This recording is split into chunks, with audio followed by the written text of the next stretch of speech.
بسم الله الرحمن الرحيم. الحمد لله والصلاة والسلام على رسول الله وعلى آله وصحبه ومن والاه. برانی بەڕێزم خوشکانی ئاز بە پشتیوانی پەروەردگار باسی سەری ژێر خاکەکەین. بزانین ئەم پەندی کوردەواریە تۆزێ بە شوێنی ئاچین بزانین سەری شێر خاک چییە و ئایا ئەکرێ ئەم پەندە ڕاست بێ و ئایا ئەکرێ ئەگەر ئینسانێک لە ژێر خاکە ڕزقی نەما بێ ئایا لەسەر خاک ڕزقی ئەبڕێ، ئایا ئەم مۆزوعە چۆنە و چۆن لە مۆزوعە حاڵی بین. بۆیە ئەمڕۆ ناچمە ناو مۆزوعی ڕزقەوە، ناچمە ناو مۆزوعی قەبریشەوە، تەنها دوو واتا پێکەوە ئەو گرێ دەین ئینشاءڵڵا، سەر و ژێر خاک. ئەم بابەتە ئینشاءڵڵا قسەی لەسەرەکەین. ئەژنا بابەتی ڕۆزی، بابەتی ڕزق بۆ خۆی بابەتێکی سەربەخۆیە لە کۆڕێکی تایبەتا باسەکرێت. خۆشەویستەکانم، دیارە ئینسانەکان بە تایبەتی لەم زروفەیە ئەونەی لە مۆزوعی ڕۆزی و ڕزق و ژیان و بژێوی و برسێتی و گرانی و قات و قڕی ئەترسن لە هیچ شتێکی تر لەوە چێ سڵ نەکەنەوە. بە تایبەتی لەم زروفەی ئیستاکێنەیە کە خەڵک دەستی خستۆتە ژێردانی و دڵەکەی دڵەڕاوکەی پێکەوتووە و شپرزە بۆ ئەلەرزێ، نازانێت لەم و دوات چی ڕوو ئەدا لەبەر ئەوەی کە بەگومانە لەوەی کە ڕزقەکەی چی لێ دێ و بەتەو چۆ ئەچێ و خەڵک چی لێ دێ. نەک ئەمە لە کوردستانە، ئەمە لە هەموو کاتێک ساتێکە ئەمە حزوری هەیە. زۆر جار نەخۆش دێتە لای ئێمە، مشکلەیەکی هەیە، کێشەیەکی هەیە، نەخەویەکی هەیە، حتا زۆر جار کێشەی خێزانی هەیە کە ئەچینە ناو بنج و بناوانەکەی کەسەی دەکەین. ئەمە ترسە لە ڕزق، ترسە لە ڕۆزیەتی، ترسە لە ژیان، ترسە لە بژێوی، ترسە لە مستەقبەلی مناڵەکان. بۆیە ئەم ترسە حزوری هەیە، واقعە. ئینسان لە دوو شتە ترسێ لە دنیاە. یەکەم گەورەترین ترسێک ترسە لە مەجاعە، کە ئینسانە ترسێ ئەگەر خوا نەخواستە زروف ئاوا بڕوا مەجاعەیەک و برسێتیەک و قات و قڕێ لەوانەیە بەڕێوە بێ. ئەگەر خەڵک بایعێکی ببڕێت چی لێ دێ، وەکو معاشەکەی بڕا، خەڵک بەرەو چۆ ئاقارەنێ، بەرەو چۆ هەنگاوەنێ، چی لێ دێ، ئەی مناڵەکانمان، ئەی نەوەکانمان، ئەی مستەقبەلمان، ئەیە هەموو قەرزەی لەسەرمانە، ئەی چی لێ بکەین. بەڕاستی خەڵک هەستەکەی زۆربەی تەلەڤیزۆنەکان لەسەر ئەم بابەتە ئەکوتن و قسەی لەسەرەکەن. بۆیە بە زەڕورمانزانی باس لەوە بکەین کە سەری بێڕزق لە ژێر خاکایە، کە ئێمە مادەم بەسەر زیندوین و لەسەر خاکین کەواتە بێ ئەم قانونە شمولی ئێمە نەکا. بۆیە خۆشەویستەکانم، ڕزق لەگەڵ ژێر خاکە، واتە ڕزق و مردن. ئەم دوو شتەیە کە دایمە تەهدیدی ئینسانەکانی پێکرێ، ئینسانەکانی پێترسێنرێ. هەر کاتێک سوڵتە، هەر کاتێک دەسەڵات، هەر کاتێک ئاغا و کوێخاکان ویستیان خەڵکن خەنە ژێر کەیفی خۆیانەوە، بەم دوو شتە تەهدیدیانەکەن: معاشەکەت، تەوزیفەکەت، تەعینبوونەکە و دامەزرانەکەت، خوێندنەکەت، بەرژەوەندیەکانت، هەمووی لە مەترسیایە.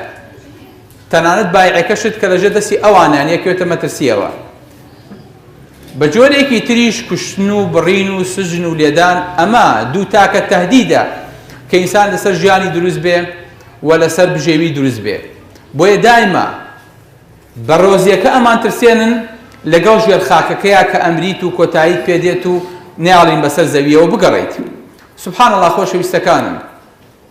تاکە شتێک کە خوای گەورە نەیاوەتە دەستی بەندەکانی ئەم دوو شتەیە. ڕزقی بۆ خۆی هێشتوێتەوە، ئەجەلیشی بۆ خۆی هێشتوێتەوە. بۆیە ئەم دوو شتە هیچ کەسێ ناتوانێت تەدەخولی تیا بکات. جارێکیان تەلەفۆنیان بۆ کردم، وتیان کاکە تۆ دوکە بلاحی دوتم بەڵێ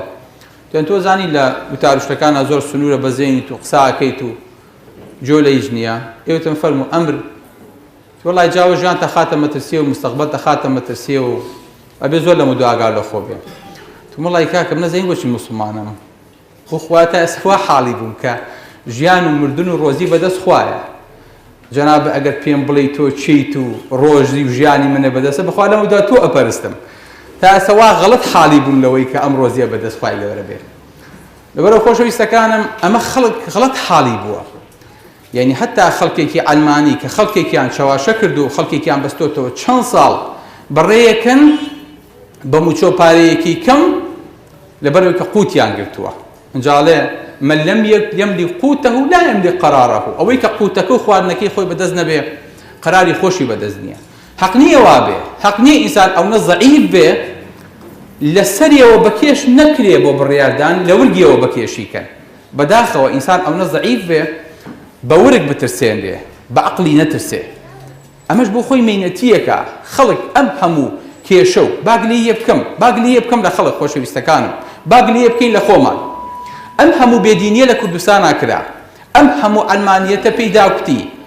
ئەم هەموو شتە بەسەر خەڵکا فەرز بوو ئەم هەموو گوێن و بێدینیە کرا لە کوردستانی من و تۆیە ئەم هەموو ئیلحادە کرا کەسمان لەسەری نەهاتینە جواب و ئیزرابمان نەکردو لەسەری خۆمان بە خاوەنی نەزانی هەتا وەکو کار گەیشتە ورگ و موچەمان کە کار گەیشتە ئەنجا قبوڵ نییە ئەنجا نابێ وابێ مادەم دەستی خۆمان ڕیشی خۆمان بڕیاری خۆمان دا دەست خەڵکێکی ئاوا لەمە زیاتر چاوەڕێ ناکرێ قەنەعەتت چییە؟ قەنەعەتت چییە شوێرێکرددانا وڵی کاکە تۆ چاوساغ و پێشەنگم بە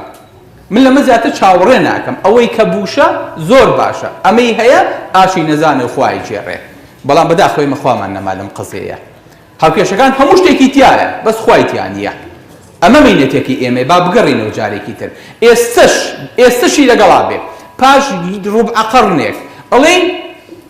وڵا ئەگەر حیزبەکان دانیشن مشکیلەکە حەلە بێ وڵا ئەگەر بۆ خۆیان ڕێ بکەون کێشە نامێنێ وڵا ئەگەر نەباوکی من کێشەکە لە عێراق و لە تورکیا و لە دەوروبەر و لە هێزەکانیش گەورەترە خۆی گەورە دەرز و عیبرەتێکمان بەسێرێنێ بەس بۆ ئەوەی کە جارێ لە جارەکان هاوارکەینە ئەو دەرگاکەی ئەو بین بگەڕینەوە بۆ لای خۆی هەسکین خۆی گەورەمان لە بیر کردو بۆیە ئەمانەمان بەسەردادێ خۆی گەورە فەرمێ أولما أصابتكم مصيبة قلتم أن هذا قد أصبتم مثليها قلتم أن هذا توشي مصيبتك بون وتان شون توشي أما أبين قل هو من عند أنفسكم خواهي قرار فما بيان بلي أما لا إخوتانا ويا خلالك الليرة ودرتشي حتى كان بزانم والله خوش بيستكانم والله سلطة صلاتي نية والله خطاي سركدو قورو حكومة برلمان نية قسم بپروردگار كيفما تكونوا ولا عليكم خوتان چون بن سركردكانشتان آواء بن والله هموي باجي غلطو برياركاني خومان ايدينوا ابي بيشي دين چونك غلط باجي هيا چون مرور كان ملا ادگري ابي باجكي بيت وغرامكي بيت امش باجي هيا يبرو اما باجكي بردسي خومان ابي بيدين جاري كيتر كز قليل غيري خوي نكا بويا قضية رزق وأجل خۆشەویستەکانم مۆزوعێکە دڵی خەڵکی گرتووە و خەڵکی لە هەدەفە گەورەکە لا داوە خەڵک لە زیاتی ئەوەی کە وما خەلەقت الجن والئینس إلا ليعبدون بۆ قیامەتی خۆی بژی بۆ ڕزقێژی بۆ ڕۆزیێژی بەس بۆ ئەوە ئەژی کە بژی ئەمە ژیان نییە دوو لە ڕووجەناتان ئەگەر ئەمە بێ ئاژەڵیش بۆ خۆی ئەژی بەشی ئەوەی دەستەکەوێ ئالیکێک و ئاوێک کە پێی گەورە بێت و بەشی ئەوەی دەستەکەوێ کەنەوەیە بخاتەوە بەڵام ئەمە ئەسڵ نییە لە ژیانی ئینسانە شكا خواهي قرأ فهمي ما أريد منهم من رزق لو أن ناري وما أريد أن يطعمون إن الله هو الشيء هو الرزاق خواهي قرأ رازق نية خواهي قرأ رزاقة بصيغي مبالغة خواهي قرأ زور رازقة بلام شي بلام ويرزقه من حيث لا يحتسب ومن يتق الله يجعل له مخرجا سبحان الله درقا كمان دوزيوه مامۆستایین دەرگاکە ڕێکەوتنی سیاسی نییە نەبخوا ئەی مامۆستا مۆزوعەکە لە نەوتی شانیەگە بەرز بێتەوە نانا غەڵەت حاڵی بووی ئەی مامۆستا مۆزوعەکە هەڵبژاردنێکی تازە نییە نەبخوا ئەی مامۆستا حەلە چیایە ومن يتق الله يجعل له مخرجا ئەوەی لە خوا بترسێ خوای گەورە دەرگای بۆ کاتەوە ئەوەی تەقوای خوای هەبێت خوای گەورە دەرگاکانی بۆ ئاڵاکە ئینجا ويرزقه من حيث لا يحتسب لشونەوە ڕۆزیەدا کە ئەسڵا حسابی بۆ نەکردووە ئەسڵەن بە بیریان نەهاتووە بۆیە لە حەسەنی بەسرییان پرسی وتیان بۆچی زاهیدی لە دنیایە بۆ ئەوکو خەڵک باوشی کردو بە دنیایە تۆ باوشی پیا ناکەی فەرمی لەبەر چوار شت لەبەرەوەی کە زانیم کارەکەم بە خۆم غەیری خۆم ناکرێ خۆم پێی هەستام دووەم زانیم ڕزقی من بەرەو کەسی تر ناڕوە لەبەرەوە دڵم ئاسوودە بوو زانیم خوای گەورە سەیر مەکا لەبەرەوە شەرمم لێ کرد لەسەر تاوان بمبینێ وەزانیشم مردن چاوەڕێمەکە و ژێر خاک چاوەڕێمەکە بۆیە زاد و توێشم بە حازر کرد. دوو خاڵیان ئەچینەوە سەر چی؟ ئەچینەوە سەر ڕزقەکەمان، ئەچینەوە ژێر خاک و مردنەکەمان. کەواتە حەسەنی بەسری بۆچی زاهید بووە، بۆچی دڵی ئاسوودە بووە؟ لەبەر ئەم دوو خاڵە. ئەم هەموو قەلەقی و نەخۆشی دەرونیە هەیە حەزەکەم بزانن. زۆر زۆرە. جەنابتان هەستی پێ ناکەن. واللهی دوێنێ تەلەفۆنێکم هەڵگرتووە، واللهی شەرمەزار بوو. مامۆستایە لە ئاستێکی بەرزە، لە ئاستی نەسیحەتکردنی خەڵکە، لە ئاستی مامۆستای زانکۆیە، لە ئاستی دکتۆرا و ماجستێرە. ئەڵێ کاک دکتۆر یەک مەجالم بەسەرێک لێ بم. ئەڵێم بۆ؟ ئەڵێ خۆم ئیمانم بە هیچ نەماوە و خۆشم نەسیحەتی خەڵکەکەم، خۆم قەلەق و شەو خەوم نەماوە، خۆم بێتاقەت و لەرزۆک بووم. ئێستا بە تەمام واز لە هەموو شتێک واز لە هەموو دنیا بێنن، بەس فریام کەوچی بکەم. سبحان الله.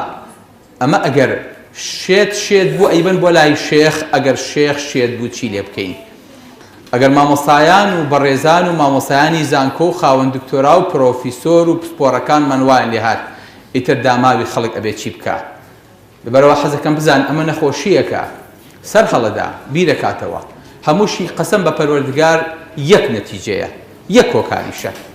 بەس دووربوونە لە خوا. هەر کاتی ئەم قەناعەتەمان بە خوای گەورە بۆ دروست بوو، لە خوای گەورە نزیک بووینەوە، لە هەموو کەسێ ئاسوودەترە بین. چونکە هەموو ژیانی دنیا بۆ ئەوەیە خۆشەویستەکەم. تۆ بۆچی حەزەکەی ڕۆزیت هەبێ؟ بۆچی حەزەکەی بژیت؟ بۆ حەزەکەی لەژێر خاکانە بیت؟ بۆچی حەزەکەی ڕۆزوەکەشت بەردەوام بێ؟ تەنها لەبەر دوو خاڵ، بۆی کە ئاسوودە بی، وایە؟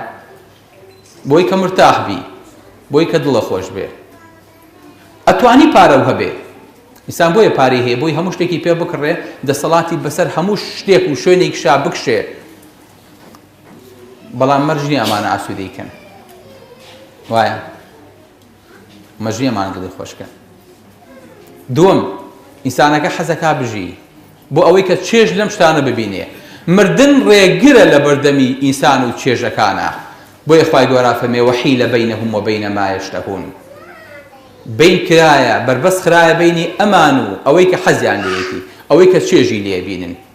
کەما فعیلە بئەشیاعیهم من قبل. ژێر خاک ئەمەی تایە، بۆیە ناخۆشە. ژێر خاک دەسەبەی ئاو نییە، دەسەبەی ڕووناکی نییە، دەسەبەی خواردن نییە،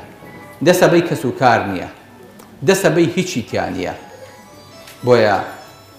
ئەمە گەورەترین مصیبەتە کە خوای گەورە ناوێ بە فەئەصابەتکم مصیبەت المەوت، تووشی بەڵای مردن هاتن.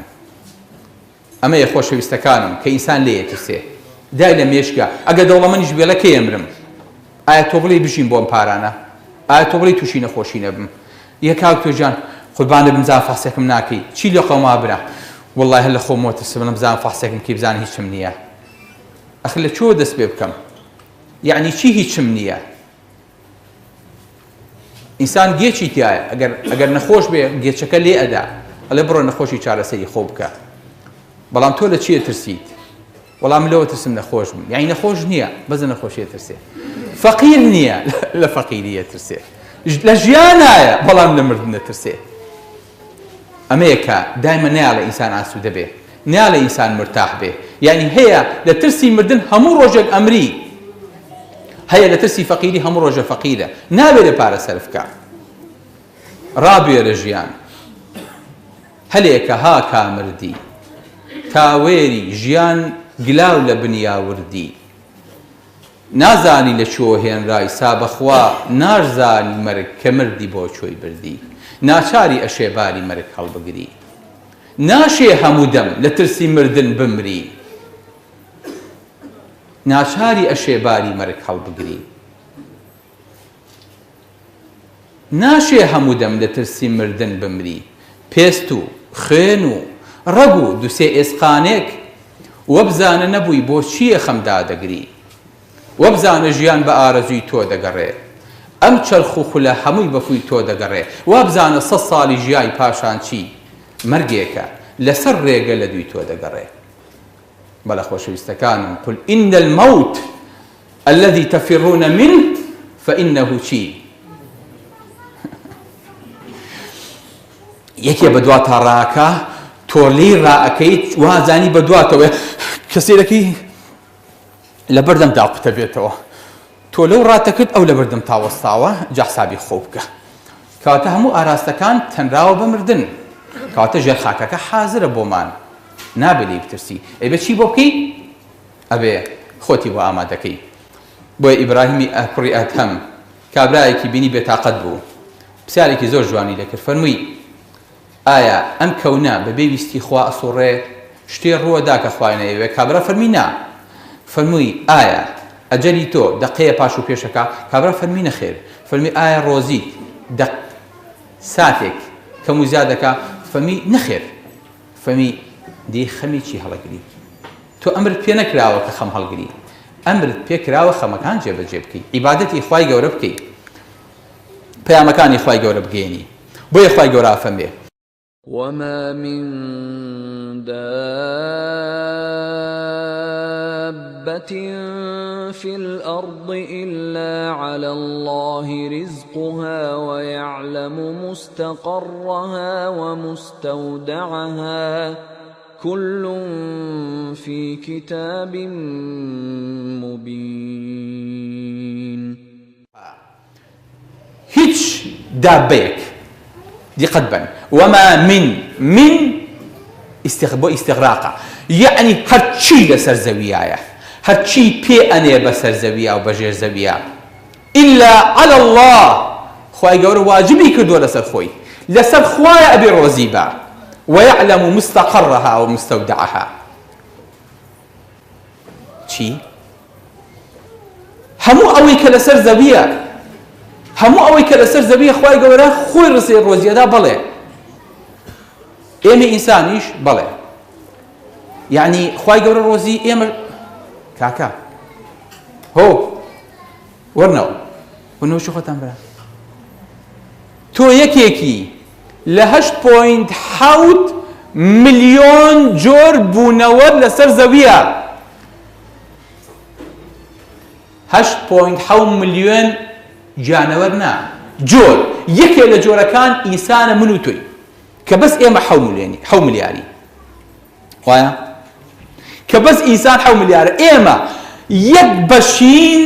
لە 8.7 ملیۆن جۆر کە ساڵانە جۆرە دۆزرێتەوە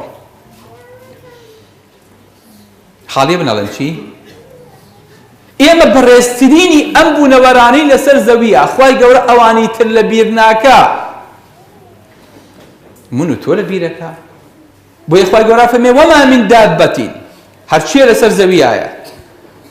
في الأرض لناو زەوی یعنی لەژێر زەویشە بەڵێ لەژێر زەویشە یعنی لەسەر زەوی و لەژێر زەویشە لەژێر گڵیشە بۆیە باسی ژێر خاکەکەین إلا على الله رزقها هەمووی ڕزقی لای پەروەردگارە ويعلم مستقرها ومستودعها سبحان الله حیوانات کە خاکیان لەژێر خۆیانە دروست دەکەن دوو شوێنیان هەیە شوێنێکیان مستەقڕ و شوێنی مانەوە و حەوانەوەی خۆیانە شوێنێکیان مستەودعە ئەم مستەودعە بۆ چییە؟ ئەم مستەودعە وەکو مەخزن وایە شتی تیا هەڵەگرن ڕۆزی و خواردنەکانی تیا هەڵەگرن یعنی مامۆستا تۆ ئێستا شتێکی خراپە وروژان ئادی برام چی بوو؟ ئێمە وتمان سەری بێرسەق لەژێر خاکە ئەمانە ژێر خاکان بەڵێ ئەمانە سەرە مێرولەن بەڵێ ڕزقیشیان هەیە ئەرە وڵا ئەو ڕزقەکەیان و مستەودع و هینیشیان هەیە مستەقڕیشیان هەیە ئەو مەخزنەکانیانە کاتە وەڵام مامۆستا سەری بێرسەق لەژێر خاکیشان نییە ئەکرێ لەژێر خاکی شابیت و ڕزقیشی هەبێ هەی خۆ مۆزوعێکی موهیم مازانن کەواتە سەرێکی مێرولەی بچووک خوای گەورە لە بیری ناکا ڕۆزیەدا ئەی من و تۆ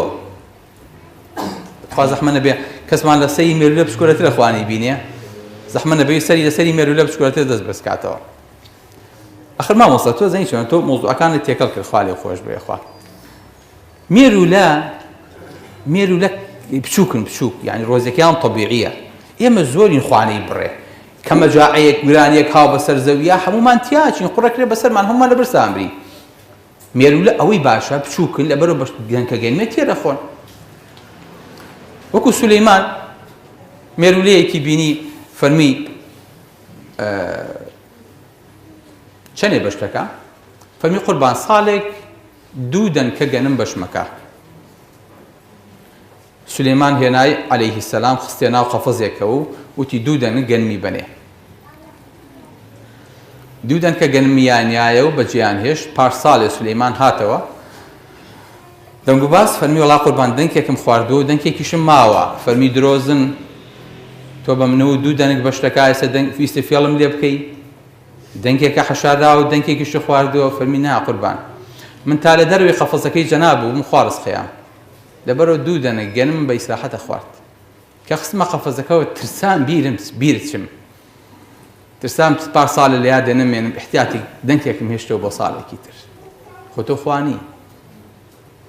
خەڵکە چێ بە زۆری زۆرداری خۆی تەعینەکە ئەڵێ من بە 400,000 رازیم چیە لە خوای گەورە 4 ملیۆن معاشی بۆ توا دانەناوە ناڵی قیناکە بەخوا قەفەزەکە خۆشترە مادەم دەنگکە گەنمێکی تیا بێ زەمان ئەمەم خۆشترە دەبڕۆ بۆ خۆ زەمان کە خەڵک وازی لە زەراعەت و لە ئیش و لە کار و لە تیجارەت و هەموو شتێکی خۆی هێنا ڕای کرد بوو بە مۆزەفی حکومەت ئەمڕۆ حکومەتیش ئاوای لێهات بۆ چکە تەوەکولەکە لەسەر خوا نەما کەوتە سەر سولەیمان خۆمان چووینە قەفەسەکەوە ئەمە خەلەکەی خۆمان ئەگاتان لێ بێ بەڵاکە خۆمان بەسەر خۆمان هێنا مامۆستا بچینەوە سەر مۆزوعەکەی خۆمان ويعلم مستقرها ومستودعها. سبحان الله مێرولە بچووکن مێرولە بەقەر ئێمە نابن نا بۆیە ئەکرێ بە دەنگکە گەنمێ بژین. چێ زانێ ئێمە زۆرترینیان مێرولە ئێمە زۆرترینیان مێرولە زۆرترە ئەی لە قەبارەیە ئێمە گەورەترین یان مێرولە ئێمە گەورەترین مێرولە ئێمە گەورەترین ئەگەر هەموو مێرولی دنیا کۆکینەوە لێک شوێنە بیکەم بە یەک بارستایی ئێمەش هەموو ئینسانەکان لێک شوێنە کۆبینەوە ئەوان یەک کەڵک کۆ بکەن بۆ خۆیان بیان کێشین ئێمەش 7 ملیار ئینسان بچین لایەکەوە ئێمە قورسترینیان مێرولە زۆرترە مێرولە بە قەبارە و بە حەجمیش لە ئێمە زۆرترن. سبحان الله هەر یەک لە ئینسان ئێمە 7 ملیارین هەر یەک ئینسان 1.6 ملیۆن مێرولی بەرەکەوێ چەند؟ هەر یەک دانە ئینسان 1.6 ملیۆن مێرولی بەرەکەوێ یعنی تا خوای گەورە ڕزقی تۆ ئەدا ڕزقی 1.6 ملیۆن مێرولە ئەدا یعنی زیاد لە 1.5 ملیۆن مێرولە تۆ خەمت چییە؟ کەواتە خواردنەکەی ئەو ئەگەر ئەو هەموو ڕۆژێ دەنگکە گەنمێ هەموو ساڵێ دەنگکە گەنمێ بخوا دوو دەنگکە گەنم بخوا یعنی 3.2 ملیۆن دەنگکە گەنمە خوا کاکە کاممان نەتوانین 4-5 فەردە گەنم بخۆین لە ساڵێکە بە تەنیا. کەواتە چی؟ کەواتە ئەو زۆرترە. ئەمە یەک جۆری زیدەوەرەکانە کە خوای گەورە دایناوە. بەڵێ خۆشەویستەکانم بۆیە خوای گەورە ئەمانە لەبیر ناکا لە ژێر گڵان بڵێ مستەقەڕ و مستەودەعیان هەیە بڵێ ئەمە چییە چی زانێ چییە؟ ئەمە بە عیلمی پێڵێن سیفیکس. ئەم سیفیکسە ئەمەش کولەیە ئەم سیفیکسە طبیعەتێکی خۆشی هەیە ئەم حەیوانە بچکۆلەیە کە گەرا ئەخاتەوە گەراکەی لەژێر ئەرزادا ئەنێ ئەم گەرایە کە هاتە دەر بەشکەکانی ئەم سیفیکسە کە هاتنە دەر ئەبێت خواردنیان حازر بێ ئەژنا لەژێر ئەرزا ئەمرن. ئەم دایکە ئەبێت چی بۆ بکا کەسکی هەبوو کە گەرای پێبوو ئەبێت چی بکە ئەبێ احتیاطی خواردنی بەشەکانی بخات. چۆن خوای گەورە احتیاط لە شیری دایکمانە بۆ دەرەهێنێت و بۆمان حازرەکە کە لە دایکە بین ئەمیش پێش ئەوەی کە نەوەکەی لە دایک بێ بێ احتیاطی خواردنەکەی بۆ بخات. خواردنەکەی ئەبێ نەوەکانی لەژێر ئەرزا بن ژێر خاکتان بیر نەچێ ئەبێ لەژێر ئەرزا بن لەژێر ئەرزیشە ئەبێ خواردنیان هەبێ خواردنەکەش نابێ خواردنی کۆن بێ ئەبێ خواردنێکی تازە بێ نابێ هەموو خواردنێکیش بێ ئەبێ گۆشت بێ. تەکلیفی لا ما لا یوطاقە دایکێک بەو قوربەسەریەسکی هەڵدڕێ لەبەری کۆمەڵی گەرا و کۆمەڵێنەوە ئەخاتەوە اینجا بەچەکەی کە هاتە دەرەوە شیر نەخوا ئاویش نەخوا یەکسەر داوای گۆشت بکە. سبحان الله. لەبەرەوە ئەم دایکەیە چیەکە؟ ئەچێ ئەنووسێ بە کولەیەکەوە، ڕێک دەرزیەکەی کاتە سەری کولەکەوە، کولەکە ناکوژێ، کولەکە بەنجەکە بە جۆرێک هەر شوارپەری کولەکە لە ئیشەخا کولەکەش زیندووە، کولەکە هیچ دەسەڵاتێکی نامێنێ، ئەیباتە ژێر زەویەوە، گەراکە لەسەر کولەکەدا ئەنێ، کولەکە مردوو نییە زیندووە. هیچ دکتۆرێکی بەنج ناتوانێت ئەم بەنجە بۆ ماوەی ئەو نەڕۆژ بەردەوام کە بێ ئەوەی کە ئۆکسیژین با بە نەخۆشەکەی، بێ ئەوەی کە بە دیار سەرێ وەستا بێ. ئێمە کە بەنجی نەخۆشەکەین دکتۆرێکی مخدر و مساعیدە بە دیار سەرێ وەستاوە ئەڵێ دکتۆرجان تخوا پەلە بکە نەخۆشەکە وەزعی خراپە. ئەم تەخدیرێکە بەنجێکە حازرێکە لەژێر ئەرزا بۆ ئەوەی کە مناڵەکەی لەدایک بوو گۆشتی حازر و پاکی دەستکەوێ فرێش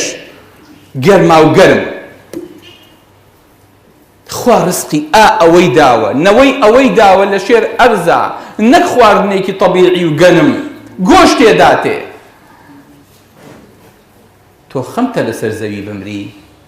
تۆ خەمتە لەسەر زەوی پەکێکەوێ. غەڵەت حاڵی بین خۆشەویستەکانم. ئەمە چییە؟ سمۆرێ کەس لەمە حاڵی نەبێت جەنابتان حاڵیە بن. زۆر جاردار گوێزەکانتان کە ئەڕوێ سمۆرەکان گوێزێکی با ئیشارێتەوە لە کونیەکە، بەڵام خوای گەورە سەری لێ تێکی یاوکونەکە نادۆزێتەوە، ئەبینی گوێزەکە لە ناو کونەکە سەوزە بێت و دارێکی گوێزی لێ ئەڕوێ. سمۆرەیەک گوێزێکە با بۆ خۆی بیخوا، بەڵام نازانێ بەرێکە چێنێ لە ژێر خاکە دوای ئومەتە ئیسفادەی لێەکە. بەڵێ بۆیە خوای گەورە مۆزوعی ئەجەل لەگەڵ ڕزقا بەستێتەوە بە عیلمی خۆیەوە، کەس نازانێ ڕزق و ئەجەلی چۆنە. بۆیە فەرمی إن الله عنده علم الساعة وينزل الغيث ويعلم ما في الأرحام وما تدري نفس ماذا تكسب غدا وما تدري نفس بأي أرض تموت إن الله عليم خبير. بلى الله الذي خلقكم ثم رزقكم أو خواهي درستي كردن دوائي روزيدان ثم يميتكم دوائي أتان مرينيه سيدي كان جوان دي قدبا أو خواهي كا چي كرد دقتي آياتك بن أو خواهي درستي كردن دوائي روزيدان نفهم من روزيتان دا شكا موضوعي روزي براوته راسه أبي فرمت شيء الله الذي خلقكم شكا درستي كردين أو يصح إما لجيانين ثم يرزقكم نعم ثم رزقكم رزقيان طه يعني رزقك من طه أرى والله بدون شيء ثم يميتكم ده تنبات جير خاك كوا بله بو أوي كميش كزور آسوده بي وزور مرتاح بي إنسان كأجيت جير قلو أجيت ناو رحمة وا بيش قل لو شو نيا خواي جورا بونا وكبتكيا خواردني بونيري نال روزكي بكي كوي نال أكسجيني بكي كوي نال خواردن وفيتامينات وطاقي بكي كوي لبرو بلاو أو بوريا باريكي خواي جورا خواردني بونيري تخوا روجل الروجان نومان لسكي دايك مابوم بو بوريا بسكوليا أكسجين بو هاتو بوريك والله بوريك يخويني أو نبسكوليا بو قرآنك بتنزانيا شون كزني ورا لسكي دايك يا بجي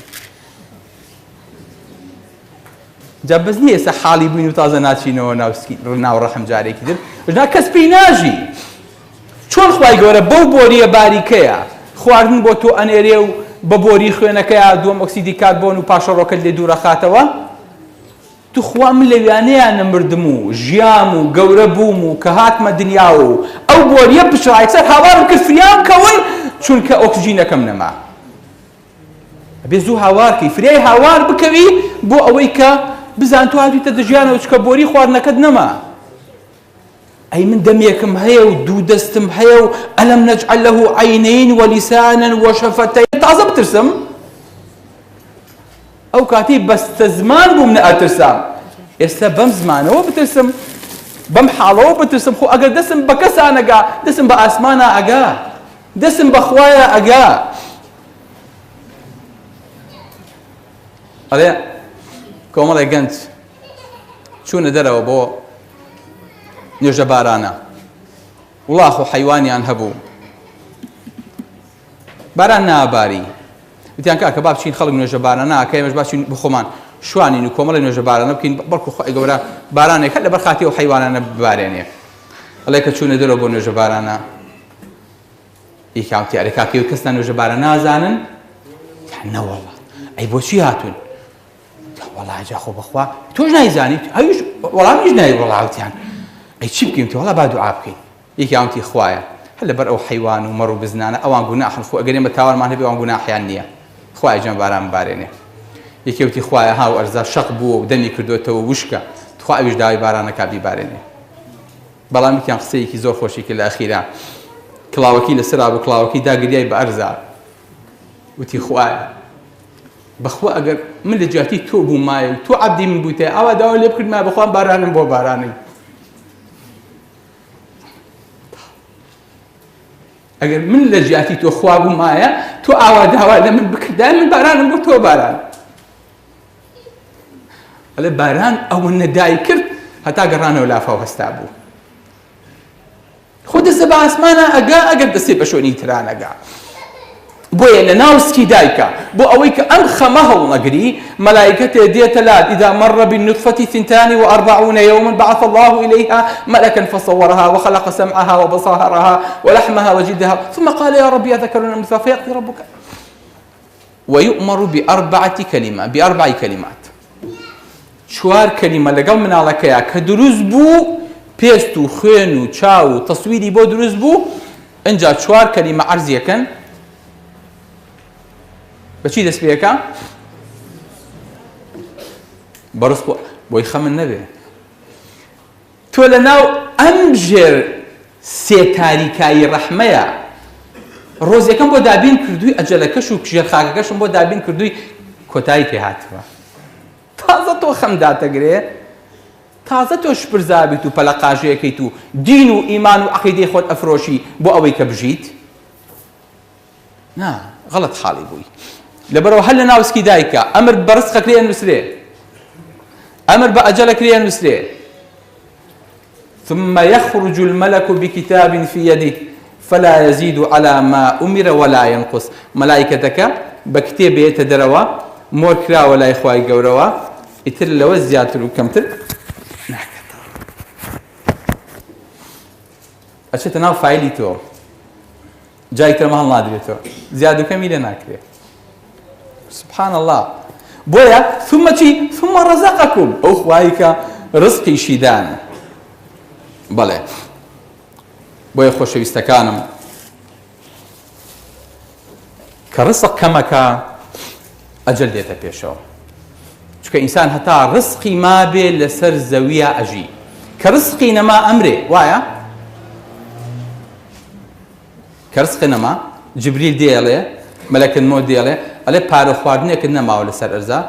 هەناسەیەکت نەماوە ئەبێ بمریت بۆیە ئەوانەی کە پەلە ئەکەن لە خواردنەکەیان ناو زۆرە خۆن زوو ئەمرن بۆیە کورد قسەیەکی جوانی هەیە ئەڵێ ئەوەی زۆر بخوا زۆر ناژی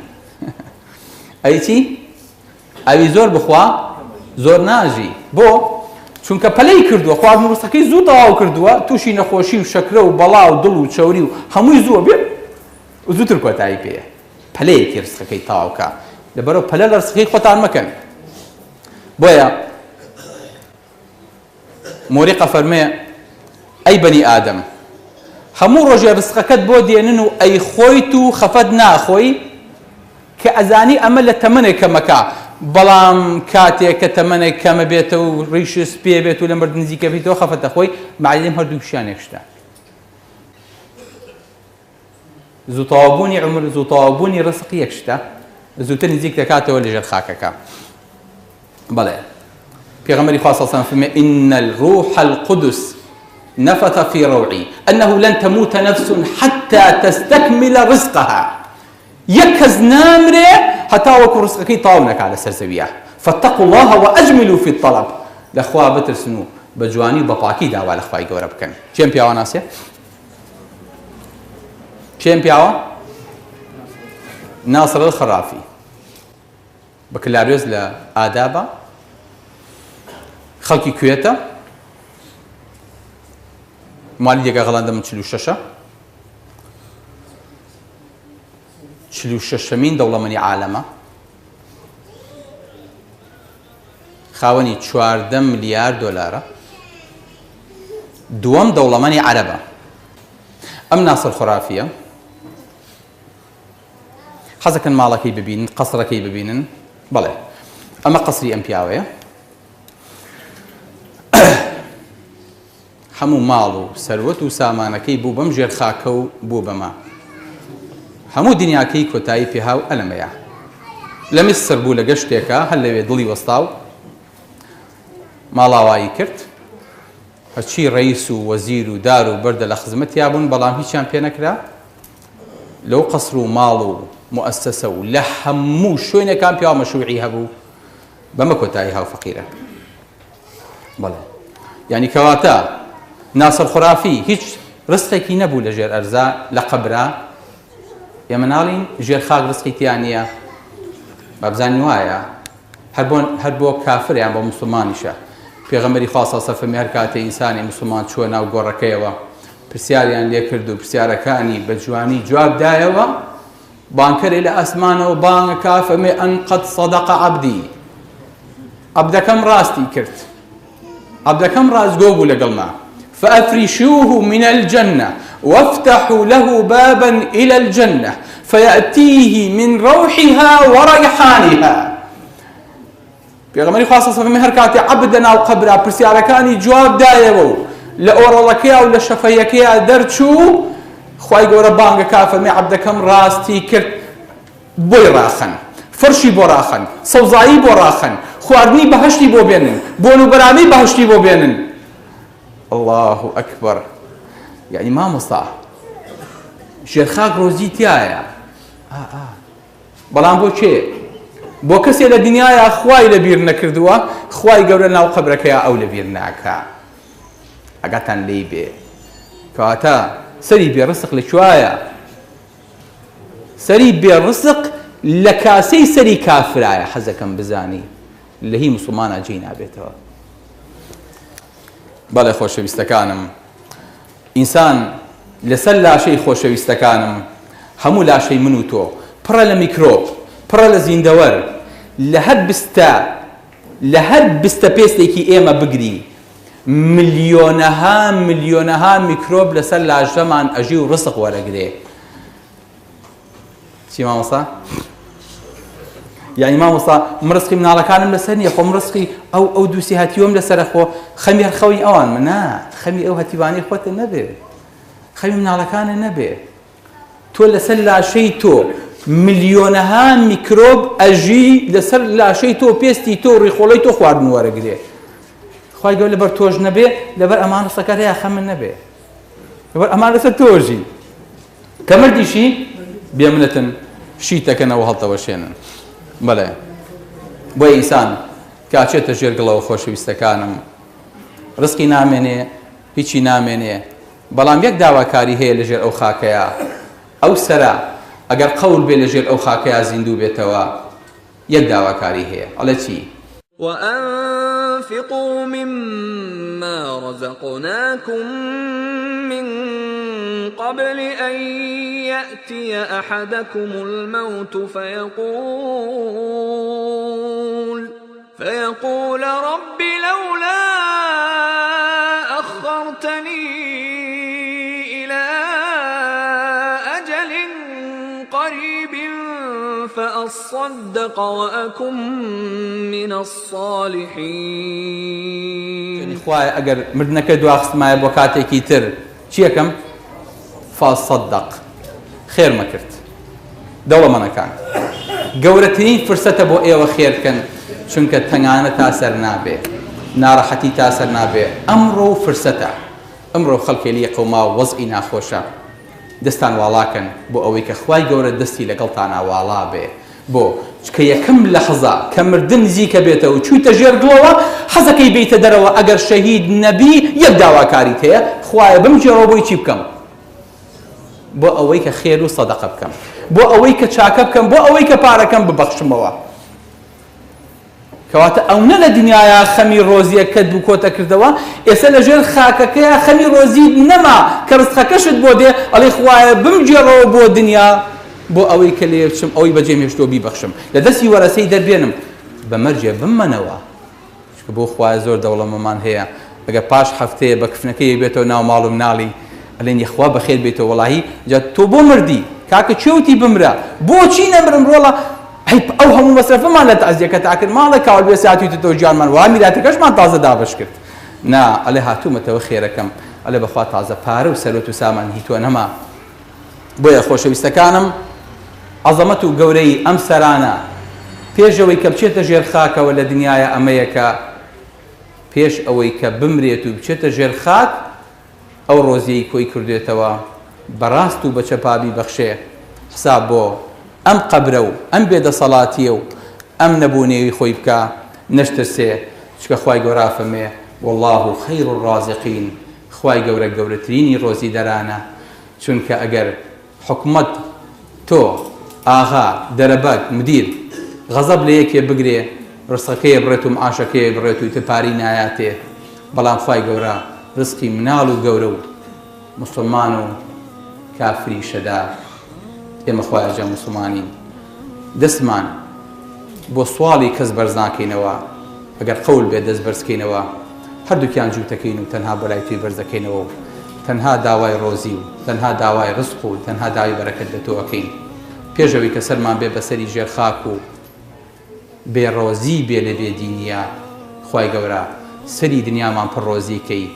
سەری مردنمان پڕۆزیکەی سەری قیامەت و ژێر خاکمان پڕ بێ لە ڕۆزی و پڕ بێ لە بەرەکەت و پڕ بێ لە بۆن و بەرام و نیعمەتەکانی بەهەشت لە قیامەتیشا بە موسڵمانی زیندومان کەرەوە و لەگەڵ پێغەمبەر و شوهەدا و صالحین کۆمان کەرەوە أقول قولي هذا وأستغفر الله لي ولكم والسلام عليكم ورحمة الله وبركاته